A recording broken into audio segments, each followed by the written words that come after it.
Okay, so last time we're looking at our good dead friend, Sir Isaac Newton, the inventor, of course, of the famous fig Newton, the cookie that is surprisingly good for how bad it looks. Especially good with tequila, if you're on the beach. Just dip it in. I don't know, I'm guessing it is good that way. Do not take food advice from me, just a warning. If you see the things that I will in fact eat. Grad school change. There's also a pro tip: if you go to grad school, that will change you in terrible ways. You'll never be normal again. If you were before, if you're not normal to begin with, he will intensify that non-normalcy. But anyways, back to Newton.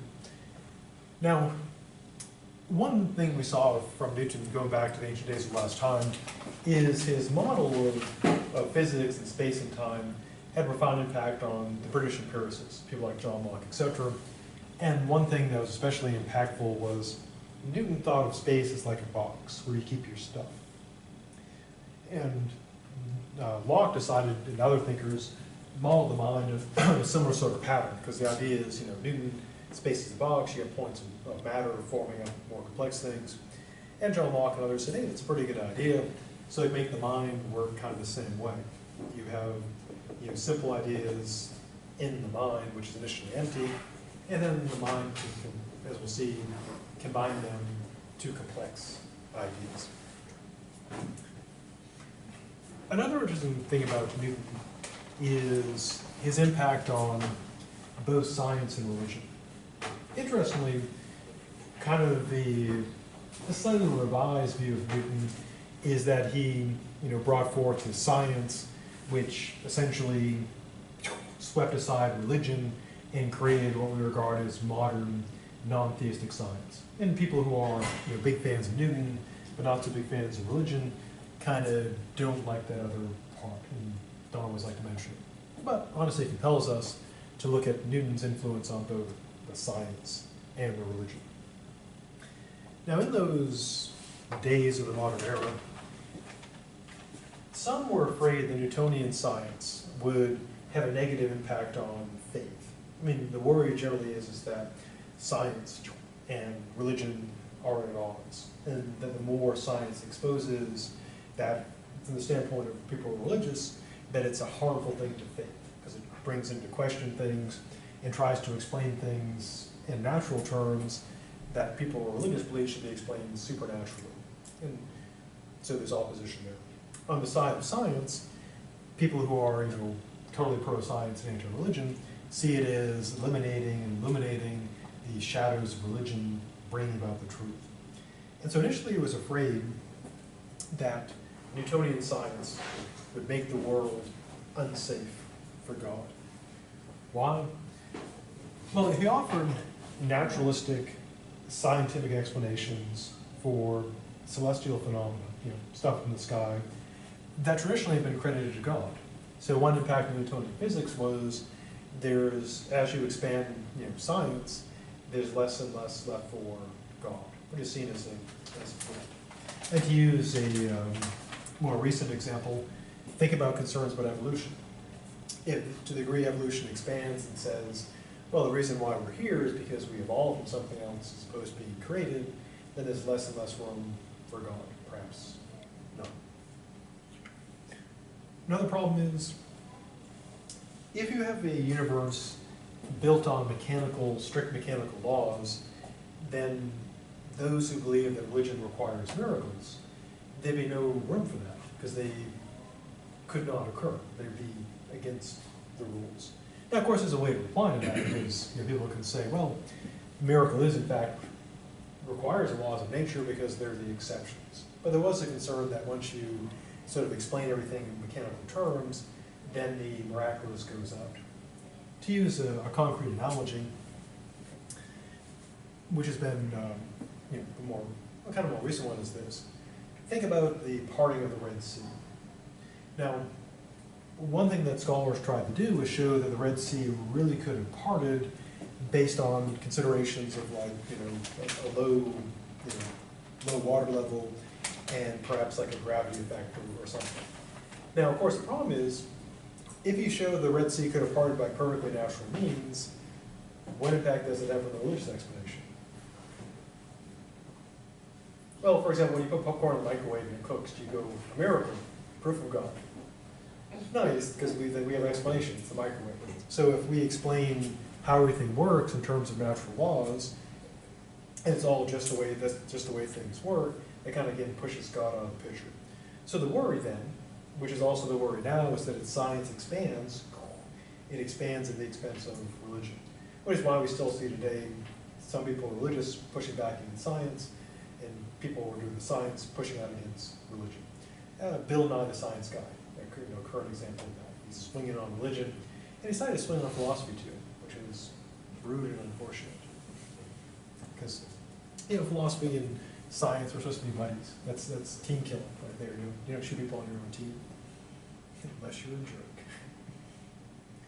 Now, Newton himself was a devout believer, and he wrote theological works, so he just didn't do the sciencey stuff. And he regarded science as revealing a designed universe. So his argument was that science doesn't show, there's no religion. He took the findings that the universe is orderly, mathematical, etc., as support for the design argument for God. Basically, look how well ordered the universe is, look how mathematical it is, how well designed it is. Therefore, being designed, this is all proof of God. Which is, among scientists who are theists and believers, that's a common argument. They will contend that the more they learn the laws of nature and science, contrary to the idea that it disproves God, they take it as more and more proof for God. Now, one real standout thing for Newton and God is the thing known as God in the gaps. What does that mean? Is that like God hanging out places where you can buy those? Is the gap still a thing? Is it still around? Yeah, the store. Yeah. So I haven't been to like stores since like Amazon. You just click stuff and a nice person brings it to your door. Okay, so this is not, I know, this is not God hanging out in like the Gap stores. This is where how the problem arises. Now, Newton argued that because there were gaps in physics, these actually prove God's existence, because the universe couldn't work without God. One example is this. We know from gravity that all objects pull on each other. And so what we'd expect to happen is, well, if all objects are pulling on each other, then all the stars should just be into some big, clump. So the question is, what keeps all the stars from just, smushing together? Now, the question is still around today. Namely, one of the problems of science is still that. What keeps, everything from just going together in the big smush? Now, Newton's answer was God. He's keeping the stars, apart. So we don't collapse, and we don't collide with Alpha Centauri, because God's making sure that doesn't happen. Now, scientists still have to explain it today, and what do scientists today use? If you took a class in physics, would they say, yep, be sure to thank God today for keeping us from smushing together? I think it's dark energy that's supposed to do that. It's supposed to keep things from, and the mystery of the missing mass is handled by dark matter. And Newton used God. In a way, dark energy and dark matter do the same thing as God, except they're not supposed to be God. They're supposed to be natural. Another problem, he noted that the problems of irregularities in the universe points to a universe that would be coming to an end. And so he inferred that what kept the show going was God. And so the gist of it basically is this, is whenever Newton ran into a problem that his physics couldn't solve, he would bring out God, which he took as a feature, not a bug. Because he said, well, that's proof that God exists. The universe works this way. I've got my physics right, but this shows there has to be God there making stuff work properly. Now, later scientists, of course, have been trying to basically pry God out of the gaps, to plaster over the gaps with science. For example, when Laplace, famous physicist, presented his theory of planetary motion to Napoleon in 1796, a decent year. Napoleon asked him, what about God's role in all this? And Laplace famously replied, "Sire, I have no need of that hypothesis." And so, among scientists who don't believe in God today, what they try to do is avoid, obviously, God, and try to fill in those missing pieces. And the challenge still remains in physics today, because we do have holes in our theories of physics, and kind of the question is, what do you spackle those holes over with? For people like Newton, you spackle in with God spackle. For people who are atheists, you use natural spackle, 100% organic, no God at all, and no gluten, gluten-free, God-free and gluten-free. So is Newton right? Do we need God to keep the universe going?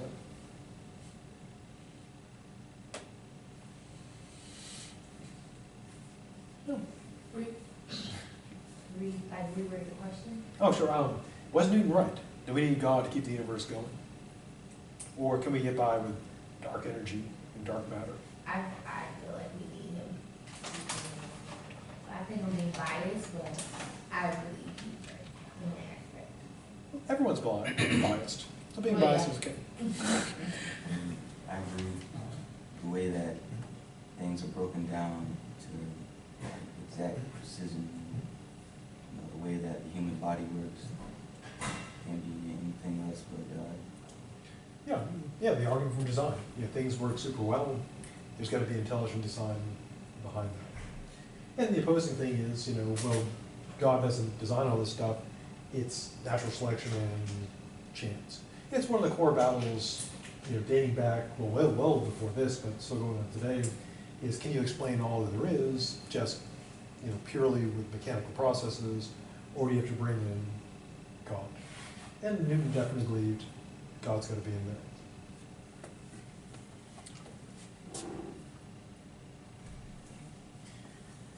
Now we can see during this time period, continuing with the religious motif, is sort of a shift. I won't say evolution, because that kind of implies things are like improving, but there's a shift in or change in views of religion. Now, of course, all these views are still around today, but we do see sort of a transition. And here's the idea.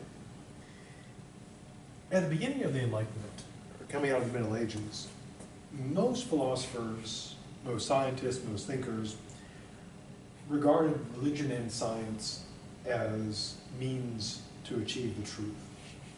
And thinkers like Berkeley claimed that in fact they would converge together. This goes back to Thomas Aquinas, who believed there's only one truth. And this is classic theism, to use, I guess, a soda analogy. So classic theism is basically, full, straight up, all-time religion. Now, what gradually happened was that as the age of enlightenment moved on, people accepted a reduced theism. To use an analogy, it's kind of like classic, and kind of like classic Coke and kind of like new Coke, or maybe like reduced calorie. So what is this reduced theism? Well, one of the main sort of issues of contention was over the epistemic issue of revelation, because Christianity is a revealed faith. The idea is you have the knowledge through revelations. In fact, there's a book called Revelations. Now, philosophers like John Locke and other thinkers did still accept revelation, that God would reveal truths to people. But the reason why it was considered reduced theism was because it was argued that these revelations would have to pass through the filter of reason. Locke wrote an essay called On Enthusiasm, not in the sense of being like, yay, go team, go Panthers, or go Broncos, or go Trump, or go Hillary, but in the sense of what people would believe that if they really feel strongly about something, then it's got to be true. And he considered that to be a danger. And then he considered the question about revelation. If a person really, really believes that they've been shown something by God, the question is, how do they really know? So he accepted that all revelation is true, but his question was, how do you know it's actually revelation or not? And because he's aware that some people may be just insane, or they may think that something they really, really like just happens to be true. And of course, there's also the possibility of, like, if you believe in, evil entities, them passing off stuff as revelation. And so he tried to come up with this notion of judging revelation, to see if it's true revelation or not. And one bit of a problem is, how do you tell if it's really, revelation or something else? Or as another way to put it is, if your dog is, telling you to kill people, how do you know if it's really your dog telling you that, or whether it's in your head, or where's that coming from? But I mean, one test would be, if you hear a voice telling you to murder stuff, probably not God. But.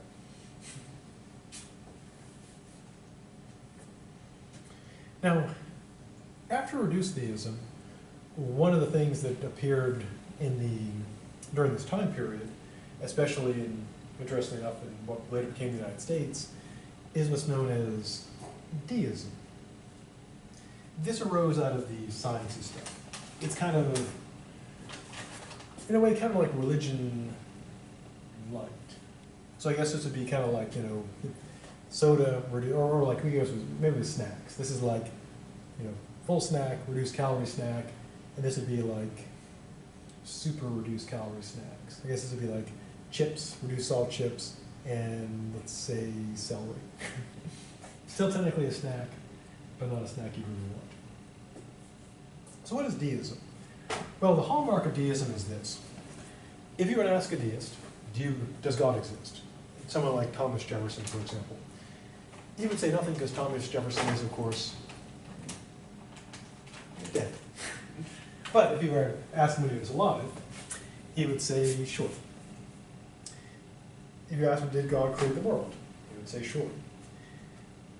Now, this is where deism differs from traditional theism. And part of the dispute between deism and non-deism is how much God is active in the world. And for the I guess extreme deism, or deism, pure deism, the idea is basically this: God is like a clockmaker, on their view. He builds the world that is so well built, he doesn't have to go and mess with it or tinker with it. He sort of constructs it, sets it in motion, and perhaps walks away from it. So one of the things that annoy theists about deists is the deists, they would agree that God exists, so they're not technically atheists, but they gave God very little role. He creates a well-ordered universe with laws in it and just sets it in motion. Well, I can't remember which philosopher, but would that fall on the lines of, is it Leibniz who kind of believes that, which one believes that basically free will, like you said, the clock, like he made the world and then it kind of like runs, it just like, he lets it run, so like, not paying a major hand. Which philosopher? Oh, it'd be both. Spinoza believed that everything was God, Spinoza? Okay. and Leibniz believed also that once God creates a monad, then they just do their thing. That's the computer example. Yeah. Okay. Yeah. So. That's along the line of deism. Yeah, because it'd be the idea that God, creates the whole universe, and it's so well built, and it kind of runs. It runs itself. I mean, to use an analogy, a computer analogy, it'd be like if someone builds a computer, and then like a server, and it's so well constructed, they never have to come back and tinker with it. It runs without error, Right. and so they never have to mess with it. And kind of the theist view is that it's like the universe is constantly, God is constantly having to do stuff. Play a hand in it. Yeah, constantly in there. We'd be going with the IT analogy. The deist view is like God has built the server. The server shall never crash. The server, will basically run itself. God can just, you can go on vacation. Done. The world is sort of self-going. The theist view is kind of like you've got like a Windows 3.1 server, and it's it would blow up. if someone wasn't there constantly patching and fixing it, and, or you could use an old car analogy. You know, God is always having to tinker with it and work with it, otherwise the whole thing would just collapse into the chaos. Yeah, so it's kind of a contrast between, you know, the orderly scientific world and a world where, kind of the older view where God is kind of like a person running the show. Like, I mean, going with the analogy, it's like the world is like a, you know, like a political system that has to be constantly tinkered with and worked on. And this is kind of the mechanical view. God has forged a clockwork universe, and it ticks away on its own. He doesn't have to mess with it. Yeah, so a large part of the debate is how much God has to be involved in the world. And kind of interestingly, deism, even though it has God less involved, it has sort of a more, in a way, a more impressive God, because God is like, okay, universe, boom, you know, one and done, it can run itself. I mean, imagine if you were like hiring a company to provide you the server, and they said, here's our server. It will never cause you, you know, it will work. You'll never have to call us. We don't have a tech support number because you'll never have to call us, because it always works. And someone else says, yeah, here's our number, our beeper, our pager, you know, our Facebook, our Twitter, because you'll be calling us all the time. Because this thing, if we're not working on it, it just... And that's deism. Oh, that would be like extreme theism, where God is always having to do stuff. Right. And deism is basically God builds a mechanical universe, and it kind of goes off, does its own biz. Now, as you might imagine, the people who want God actively involved, you know, caring, loving, etc., they prefer theism, and people who like, you know, God kind of at a distance would tend to embrace deism. Now, there also, sort of the next transition was from deism to skepticism. Skepticism is an agnostic position. Theists believe there is God. Atheists say they know there's no God. And agnostics say they don't know. And dyslexic agnostics are unsure whether a dog exists or not. Sorry, bad joke. There's a joke about an insomniac dyslexic agnostic. He wakes in the middle of the night and can't remember whether he believes in dog or not. This is why philosophers don't go into comedy that often. I get it though. It is. Yeah. It's a gettable joke. Not good, but gettable. I guess that's a lovable. You know, incomprehensible, gettable, good. Now, many of the skeptics take the view that they're skeptics because they believe that reason can't prove that God exists, but they're not atheists because they believe that reason can't prove that God, you know, doesn't exist definitively, and they're not theists because they don't think that God can be proven to exist with certainty. So their view essentially is they don't know. One person to look at who's a skeptic will be our good friend David Hume. Kant is kind of skeptical. He argues in a way that we can't know God's existence, but he'll, as we'll say when we get to part 4, he says, yeah, we probably should believe in God anyways. The next sort of version, the other extreme, would be what's called naturalistic atheism. This is the view that maybe we can't be certain that God doesn't exist, but the argument is that the weight of evidence is such that God, typically with the problem of evil, and arguments, you know, that we can explain everything without God, Occam's razor, combining problem of evil, Occam's razor, you end up with naturalistic atheism, that you don't need God. So there are these two extremes.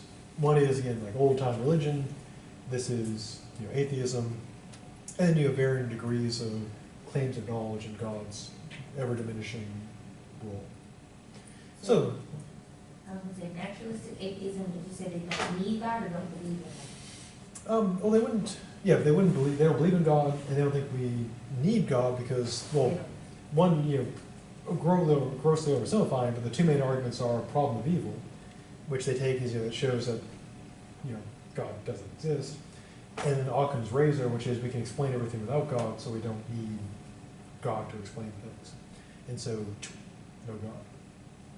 Yeah, so we have God exists, God exists, God exists. This is God exists and he's really involved with stuff.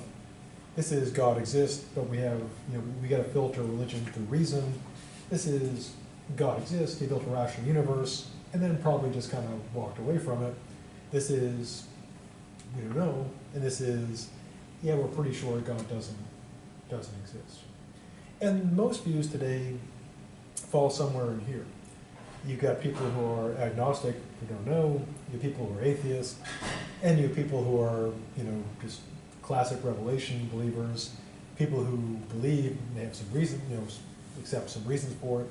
Deism, though, is fairly rare these days, because the view, yeah, God exists, but he doesn't really get involved.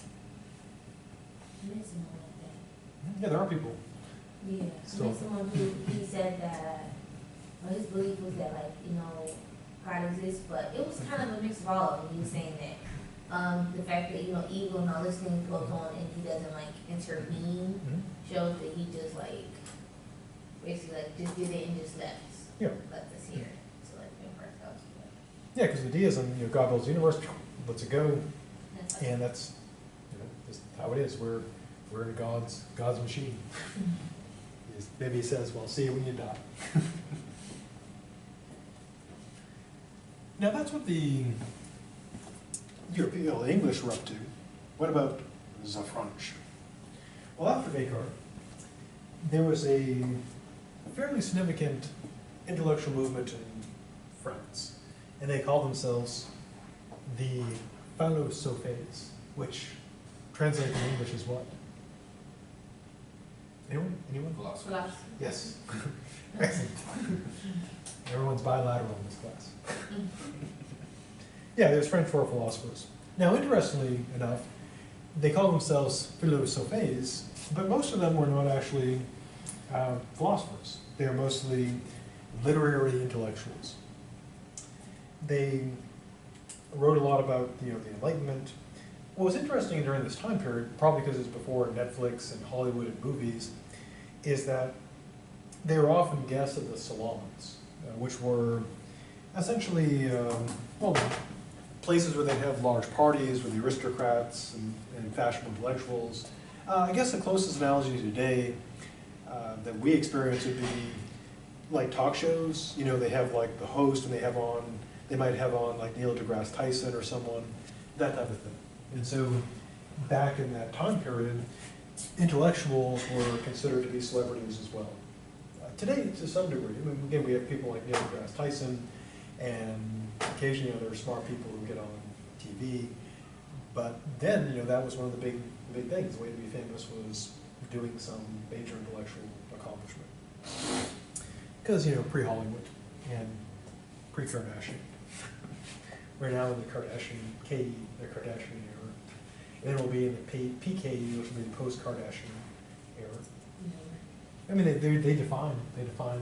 And the next, a century from now, if someone will be teaching this class, they'll call it post-Kardashian philosophy, PKP, in Trumptopia.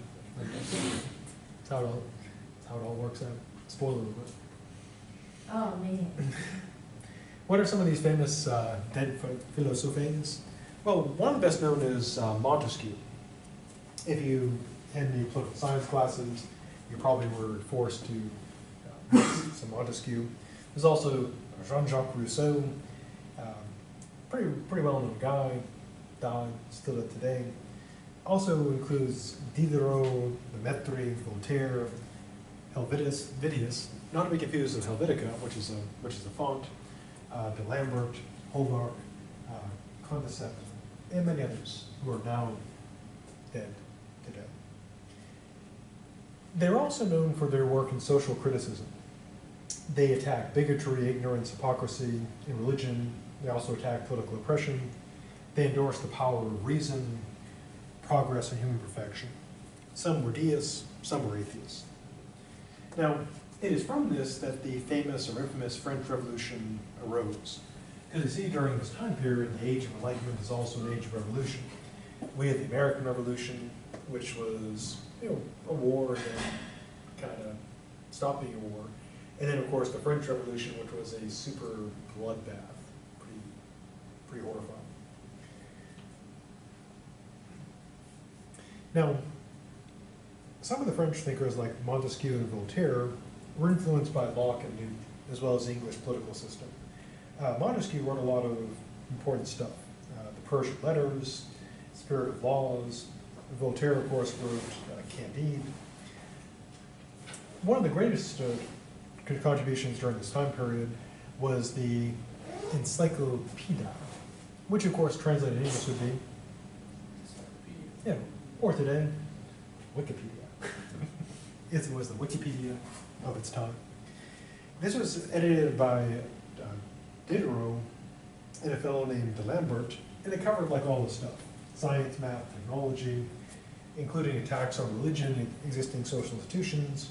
It ended up being about 35 volumes over the course of 30 years. It was attacked for promoting deism and materialism, and it was extremely successful.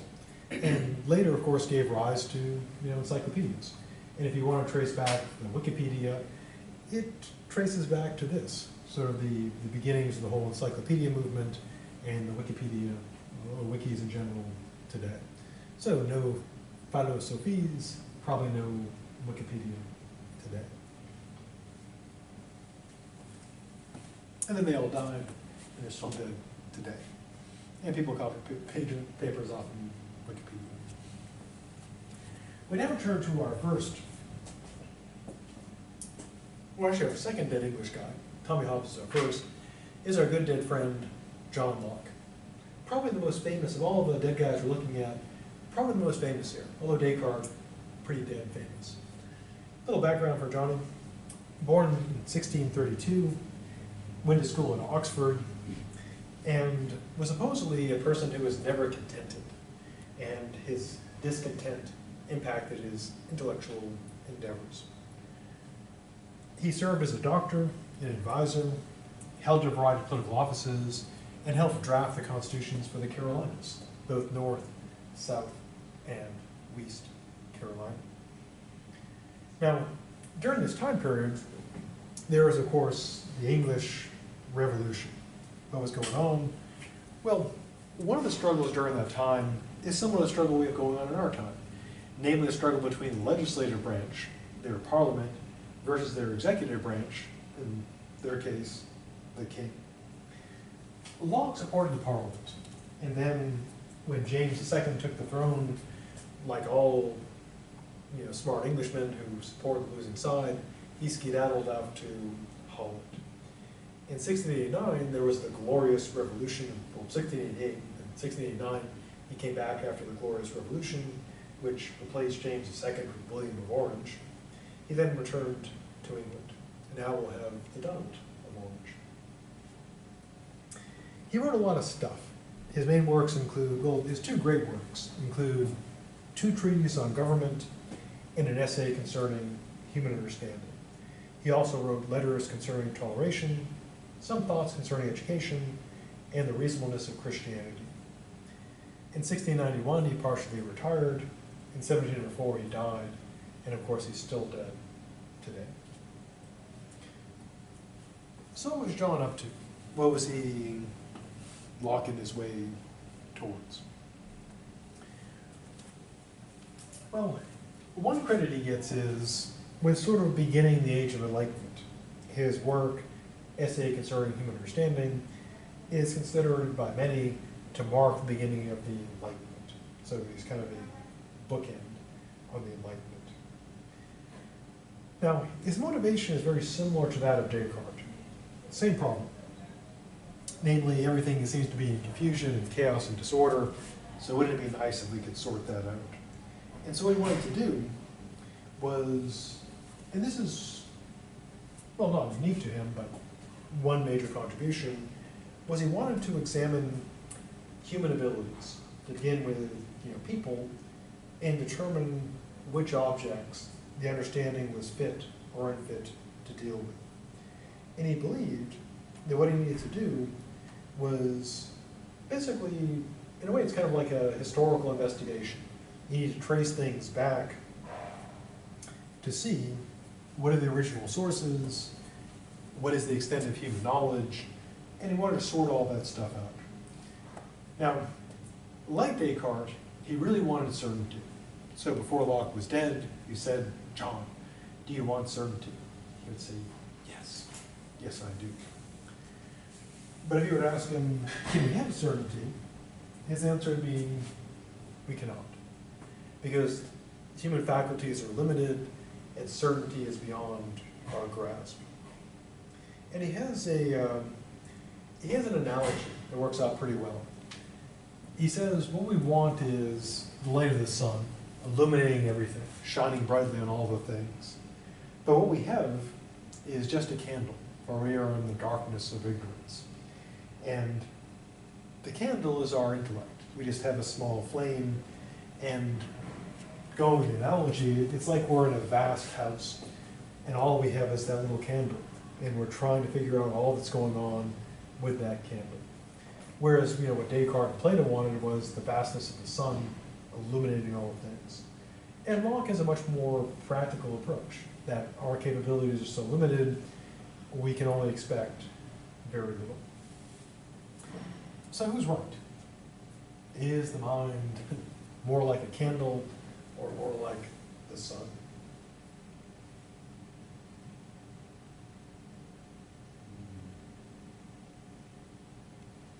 Well, can we comprehend everything with absolute certainty? No, so perhaps Locke is right. Perhaps we are like, going with an analogy, we are in a vast library with a small candle, trying to figure everything out, as opposed to the sun illuminating everything. So anyone might say, well, not a lot of ambition here, John. But then you might also say, well, it's a realistic view, to see what our capabilities are and not, outstrip them. Which may be one reason why Descartes' project perhaps failed. He expected the impossible. So what's his method going to be? Well, as mentioned before, he's borrowing heavily from Newton's model.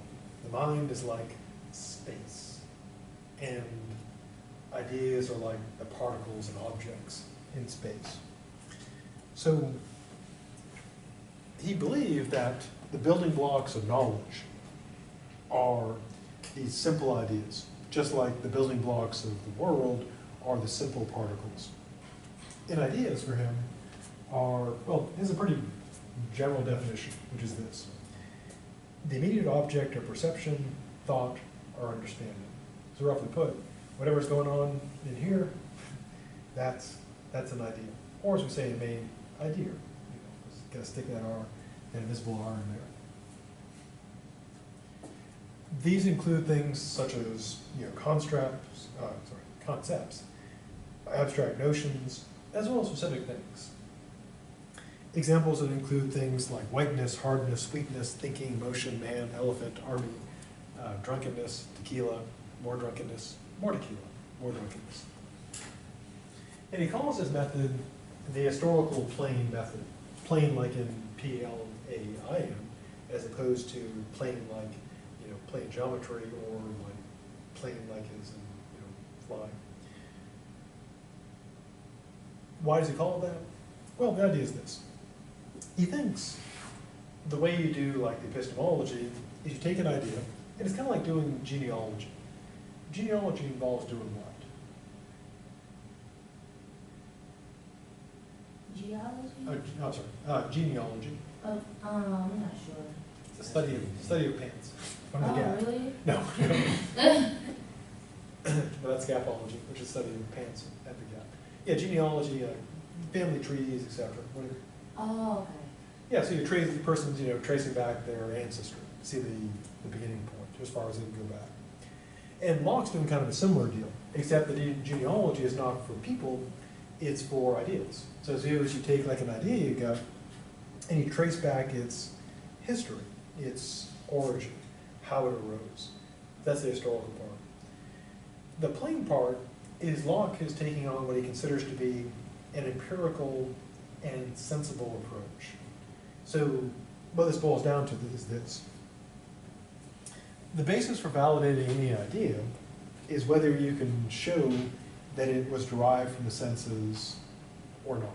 And so it's validated if you can show it came from the senses. If it was just kind of constructed, then the idea would, it didn't originate in senses, you know, that complexity, then it would be non-valid. So he wants to trace everything back to its origins to see where it came from. So in terms of putting Locke into our categories, our two main ones are rationalist, which is you can know stuff about what's out there by pure reason, and also you get any ideas. And the opposing camp is empiricist, where whatever is in here comes from out there through the senses, and also rejecting the ideas. Locke's an empiricist. In fact, he'd be called empiricist. So his epistemology, his theory of knowledge, is going to be empirical. So there are basically 2 points of battle between the rationalist and the empiricist, or as they're not called, the rats and the impies. What sounds like some good faction names. So in the aftertime, I guess maybe there'll be two groups warring over the ruins of New York City. Along with I guess the cast of Hamilton and Cats, fighting over the remaining food sources. So our first attack is on the dreaded innate ideas.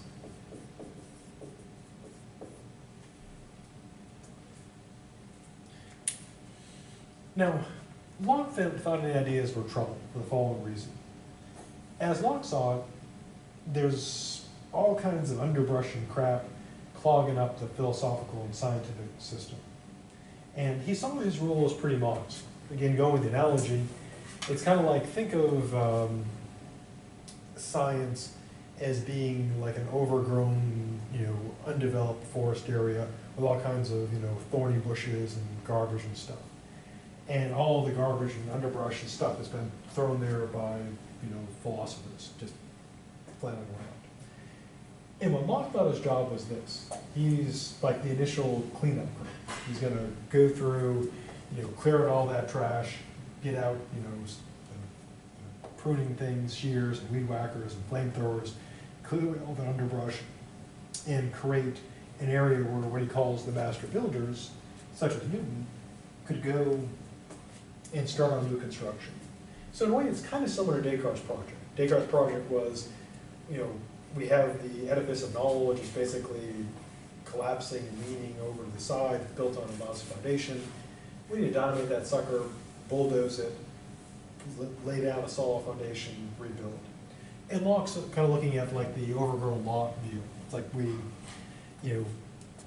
want to build, science there as a building, but it's all, the lot is all crappy, so someone's got to go through and clear out all that crap so we can build on it. And Locke saw his job is clearing all that crap. Now, the biggest chunk of trash, according to Locke, clogging up that lot, is innate ideas. And here's the idea. Innate ideas, as we saw, are ideas that are built in. To use an analogy, these days if you buy like a computer or tablet or smartphone, there's already stuff in there. You turn it on, and preloaded in the factory, there's an operating system, apps, etc. Back in the ancient days of computing, if you bought something like a Commodore 64 and you turned it on, you just had a little cursor blinking there. It would do nothing. You actually had to write, either write your own programs or load them in.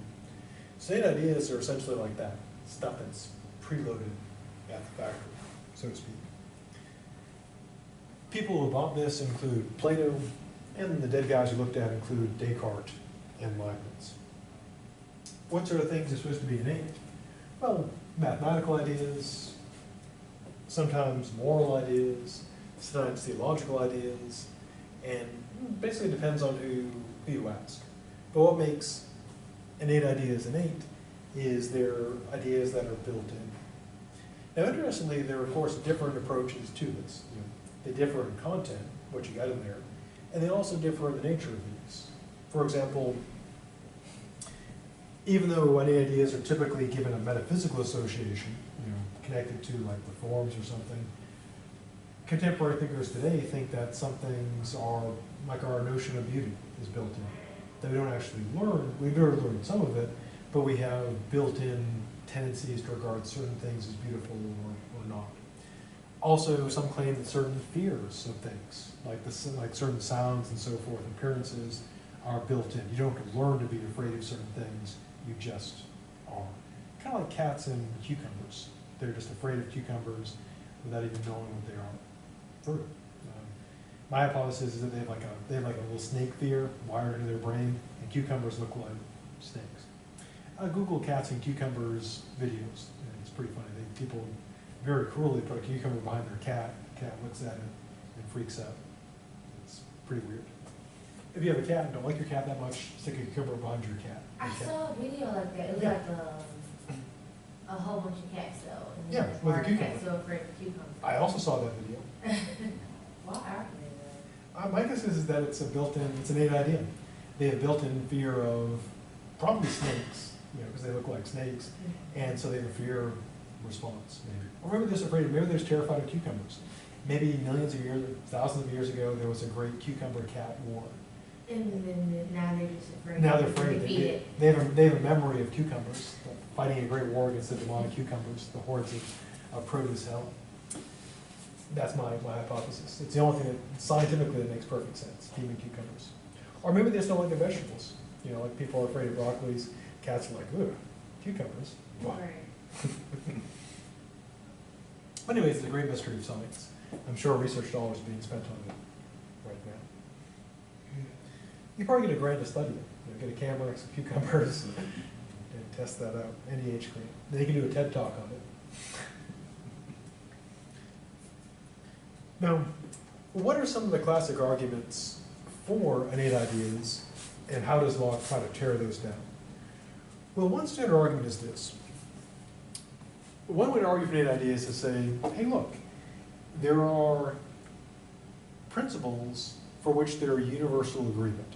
You could travel the world in the 7 seas, and you'll find all people accept certain principles. And so the best explanation would be that these ideas are innate.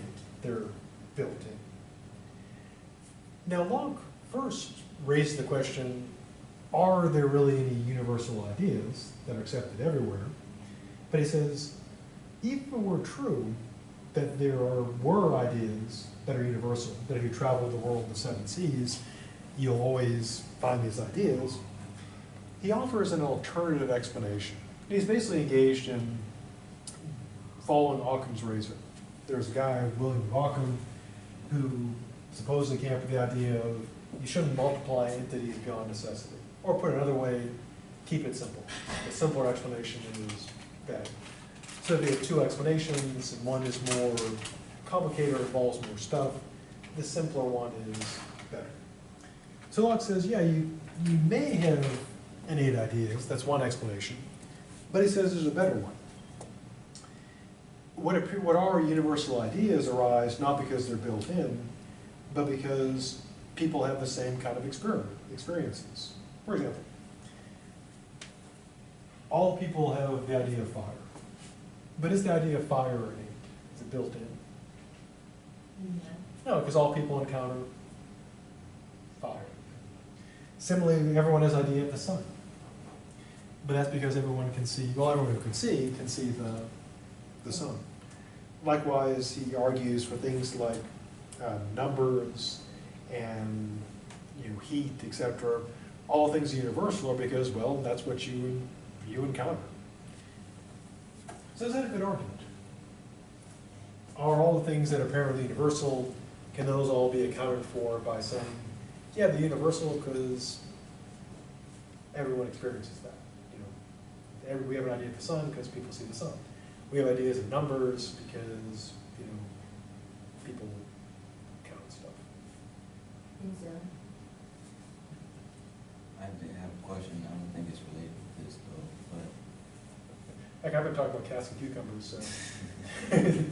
so when something happens to you, like say, okay, you get some type of eye infection. So does that translate into your genes of now you are blind, or being blind is part of your DNA now? Oh, good question. For years, it was believed that genes were fixed. In the sense that whatever happened to you, your genes would remain, the same, essentially. I mean, except for like exposure to like radiation, 'cause they knew that would damage genetic material. But the idea was that your genes basically stayed the same.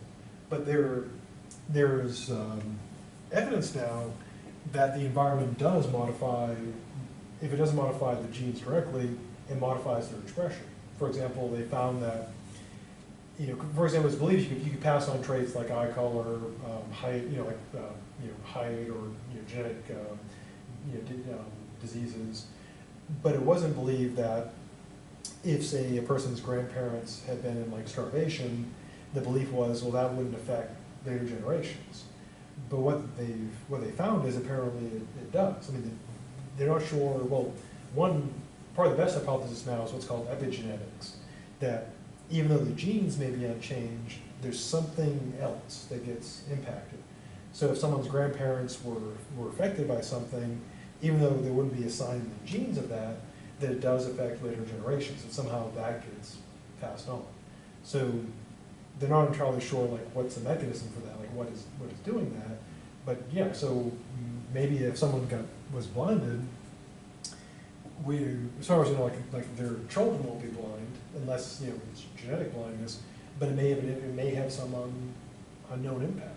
If things like starvation or something can affect it, maybe other physical traumas could as well. Yeah, so now people are really worried because normally think, okay, as long as it doesn't break our genes, we're okay. But now it's like, oh, everything can screw us up. So more to worry about. As one person once said, the more I learn, the more afraid I am. Yeah. That's why ignorance is bliss. Yep, until something kills you. Because ignorance is also dangerous. Yeah. But right after that moment, everything is going pretty cool. It's a sweet ride until the end. Second argument that people supporting the ideas often toss out is this. The idea of universal agreement. Oh, sorry, universal knowledge. Here's the idea. Locke argues that if innate ideas were truly innate, then everyone would have them, because they would all be built in. I mean, to use an analogy, if someone says, I used to use America Online, because it used to be if you bought any computer, America Online was on there.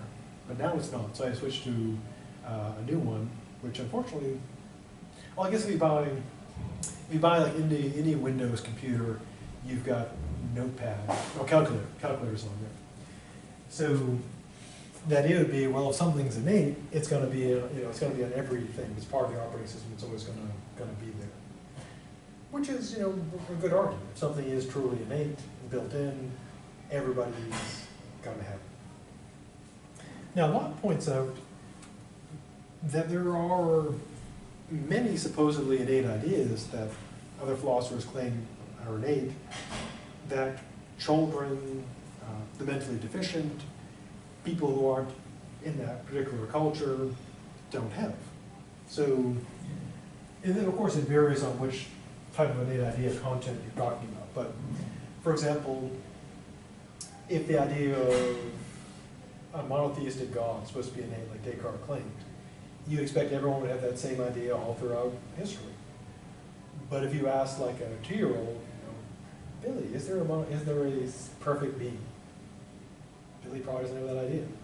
Or if you start talking about, Pythagorean theorem and logic and mathematics, Locke says, well, if these ideas were innate, then everyone would know it.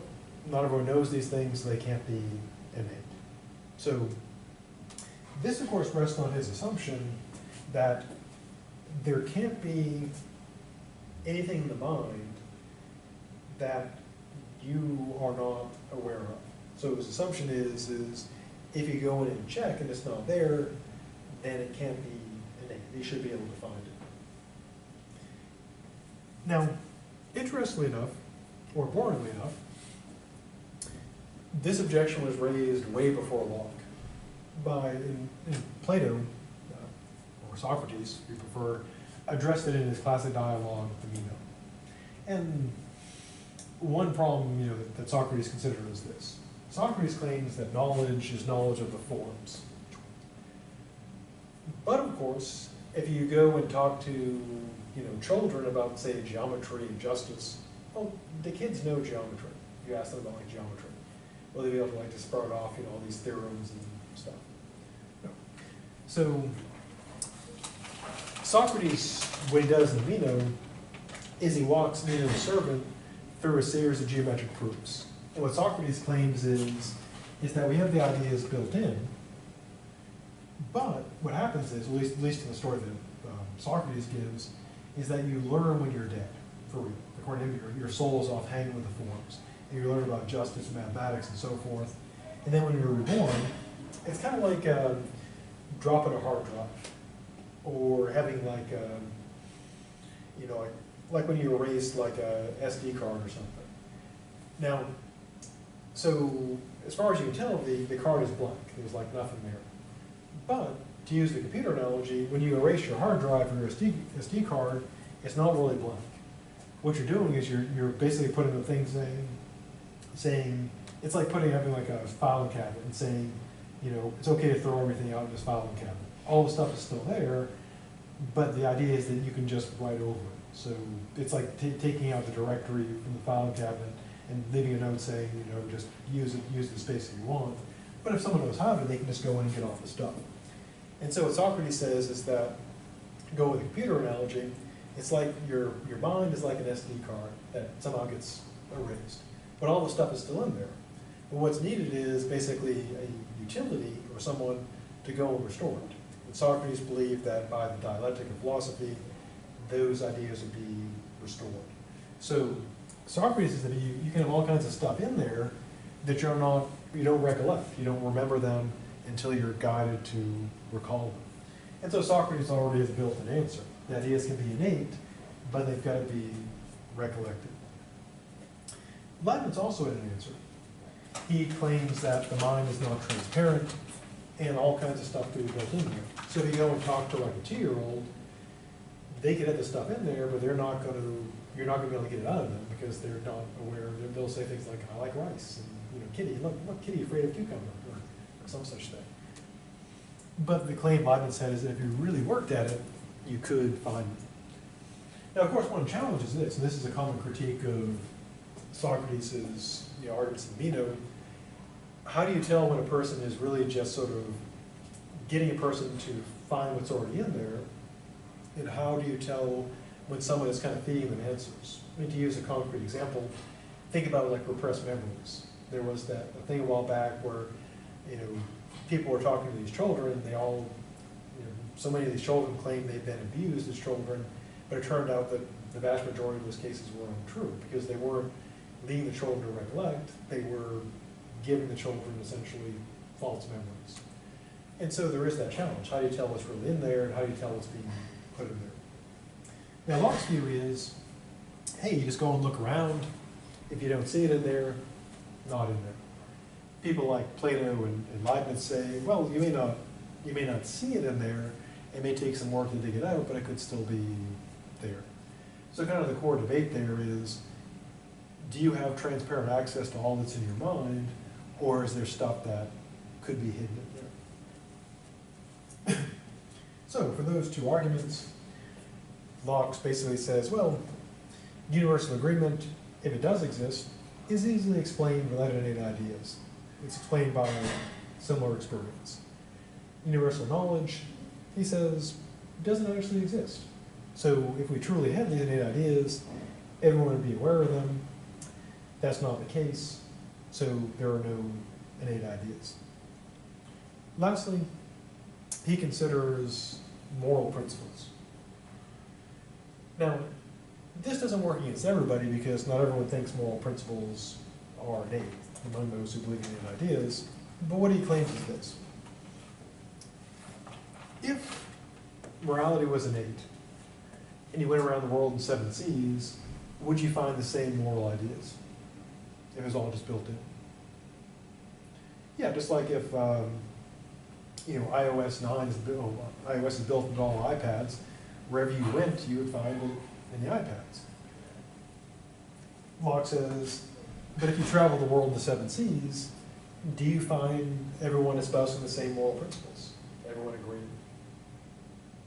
Does everyone agree the same about abortion, or about euthanasia, or about youth in France?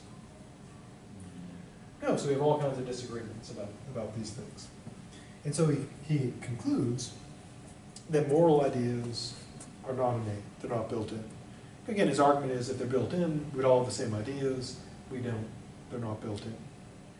Now, Locke does, interestingly enough, accept that moral ideas or moral principles are actually objective and universal, because, as we'll see, he's development religious, so he does believe in an objective moral order. He just believes that the ideas are not built in.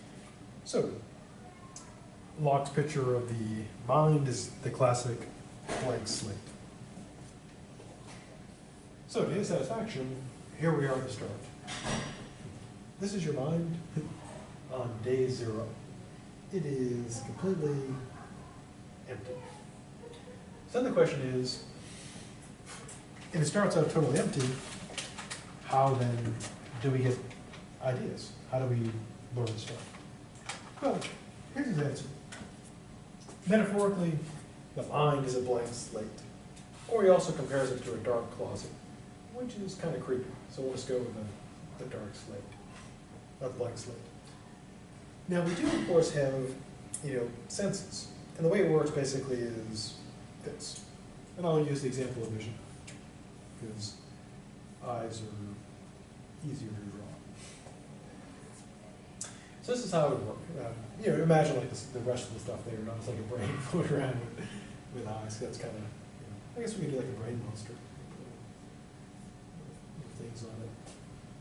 Kind of a Saturday morning monster movie. So anyways, this is what would happen. This is the eye, the brain. Initially it's blank. Your hard drive is empty. Then you spy with your own eye something. Let's say a cube. Now, this ties back to Newton's view. Newton's view is that, space is an empty place in which there are these particles. These particles kind of like combine together and move around and do things. And so he thinks it works like this. The world is made up of particles. So you have like a cube made of particles, and we know like there are photons of light and so forth. But so the light would strike it, particles that impact the eye, the retina, send a signal into the brain, and then what would happen is you would, because of this physiological process, you would get an idea of the cube. I mean, the obvious analogy, aside from like from the blank slate, would be, a camera taking a picture. You've got your camera, you have your blank SSD card or your blank storage. You take a picture, and then you have within the memory of the camera that image. Now, Locke also continues the analogy. In the case of physical objects, in Newtonian physics, an object like the cube would be made up of, gajillions of tiny particles forming a cube. And by analogy, Locke believes that in the mind, there are also what he calls simple ideas. And these are analogous to the particles. So, going with the analogy, in the physical world, Locke believes there would be the simplest particle of matter, whatever that would be. Which is something Newton, of course, Leibniz totally disagreed with. Newton said, you can't have the simplest thing because if it's got any size at all, you can always cut it in half. So you can never get to the simplest. But Locke believes there'd be, the simplest, most basic particle of matter, the presumably unbreakable particle, that no matter how sharp your knife was, metaphysically speaking, you could never slice it. And these particles compose, maybe larger particles, and which eventually build, the macro things. And so you end up with the smallest thing combining to create everything else, all the way up to the universe. Now, by analogy, Locke thinks the same is true within the mind. But instead of like the simple particle, you have the simple ideas. It's a atom of thought. It's simple because it can't be analyzed any further, because there's nothing you can analyze it into. It's irreducible because there's nothing smaller or simpler. It's the most basic element of the mind.